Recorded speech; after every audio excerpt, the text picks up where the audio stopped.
15 شعبان کی شب برات، اس کو ہمارے لوگ شب قدر بھی کہتے ہیں، پشتو میں اس کو کہتے ہیں شو قدر۔ ایک وہ ہے لیلۃ القدر جو رمضان میں ہوتا ہے، اور یہ شب برات، ان دونوں کے ایک دوسرے کے ساتھ بڑی مناسبت ہے۔ شب برات میں کیا ہوتا ہے؟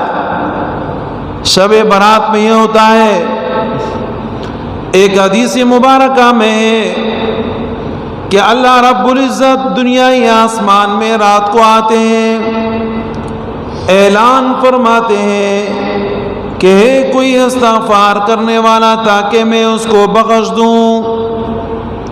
کوئی آدمی ہوتا ہے اٹھ کے وضو کرتا ہے، نماز پڑھتا ہے، ذکر اذکار کرتا ہے، حدیث مبارک میں آتا ہے اللہ رب العزت کی طرف سے اعلان ہوتا ہے کی مغفرت کر دی جائے گی، اگرچہ ان کی تعداد بنو کلب کے بکریوں کے بالوں سے زیادہ کیوں نہ ہو۔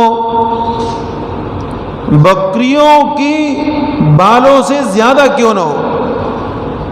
قبیلہ کلب ایک مشہور قبیلہ تھا عرب کے اندر، اور ان کی بکریاں اتنی تھی کہ جس کی کوئی انتہا نہیں تھی۔ تو عام طور پر عربی لوگ جب مثال دیا کرتے تھے نا، تو یہ کہتے ہیں کہ جناب بنو کلب کی بکریوں سے بھی زیادہ لوگ ہیں یہ۔ مال کے بارے میں بات کرتے تو کہتے ہیں بنو کلب کی بکریوں سے بھی زیادہ ان کے پاس مال ہے، یعنی ان کے پاس بکریاں حد درجے زیادہ تھی۔ تو اللہ رب العزت کی طرف سے اعلان ہوتا ہے کہ بنو کلب کی بکریوں کے اوپر جو بال ہے اس سے بھی زیادہ اللہ پاک اس رات لوگوں کی مغفرت فرماتے ہیں۔ اس رات یہ شب برات ہے، اس میں اللہ رب العزت لکھ لیتے ہیں، اللہ کی طرف سے لکھائے ہو رہتی ہے کہ پورے سال کیا ہونا ہے، کس نے مرنا ہے، کس نے نہیں مرنا، کس کی روزی ہے، کیسی ہے، کتنی ملے گی، کس حساب سے ملے گی، ساری لکھائی ہو جاتی ہے۔ پھر رمضان کے آخر میں جو لیلۃ القدر آتا ہے نا، تو اللہ رب العزت کی طرف سے وہ لسٹ فرشتوں کو دے دیا جاتا ہے، یہ لے لو،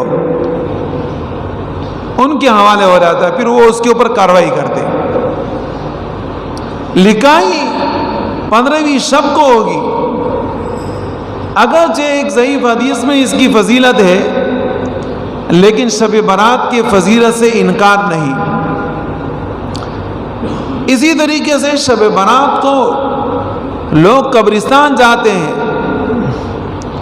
بالکل آپ جائیں، آپ کے لیے جانا منع نہیں ہے، لیکن اسی طرح آپ کے لیے جانا لازم بھی نہیں ہے کہ اگر آپ نہیں گئے تو آپ گناہگار ہو جائیں گے۔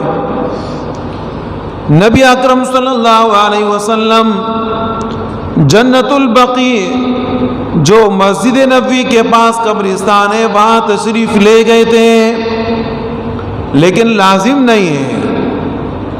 اس لیے کہتے ہیں کہ اگر کوئی آدمی زندگی میں ایک مرتبہ بھی قبرستان گیا اس کا سنت ادا ہوا۔ باقی یہ نہیں ہے کہ جناب صبح جاؤ، دوپہر کو جاؤ، شام کو جاؤ، روزانہ جاؤ، شب برات کو لازمی جاؤ، شب قدر کو لازمی جاؤ، نہیں جاؤ گے تو گناہگار ہوگے، ایسی کوئی بات نہیں۔ اسی طرح جب شب برات ہوتا ہے تو دوسرے دن یعنی 15ویں شعبان کو روزہ رکھ کر آتا ہے۔ بہت سارے حضرات رکھتے ہیں، اس کا اہتمام کرتے ہیں، رکھنا چاہیے، لیکن اگر کوئی آدمی نہیں رکھتا، ہم جیسے کمزور ناتواں ہیں تو اس کے اوپر زبردستی نہیں کی جانی چاہیے، بلکہ وہ طاقتور ہے تو رکھنا چاہتے ہیں رکھ لیں، لیکن ایک روزہ نہ رکھے، کم از کم ساتھ میں دوسرا روزہ بھی رکھ لے، بہتر یہ۔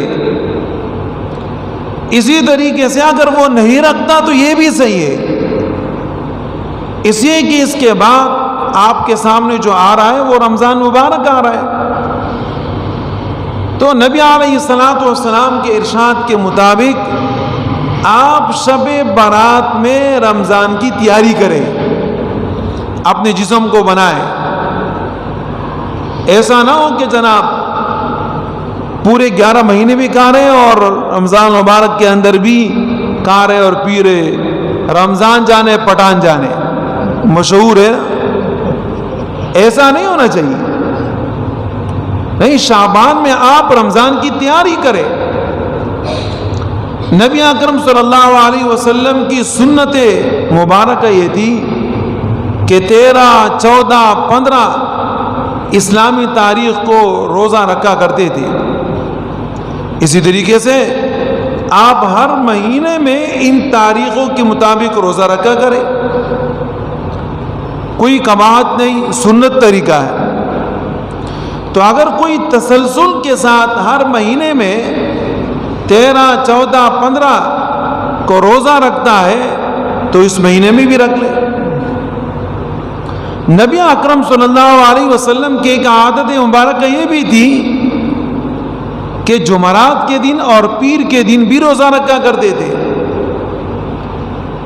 اب اگر کوئی آدمی ہر پیر کو، ہر جمعرات کو روزہ رکھتا ہے سنت کے مطابق تو تب بھی اچھی بات ہے، سنت کے اوپر عمل بھی ہو جائے گا اور موٹاپا بھی کم ہو جائے گا۔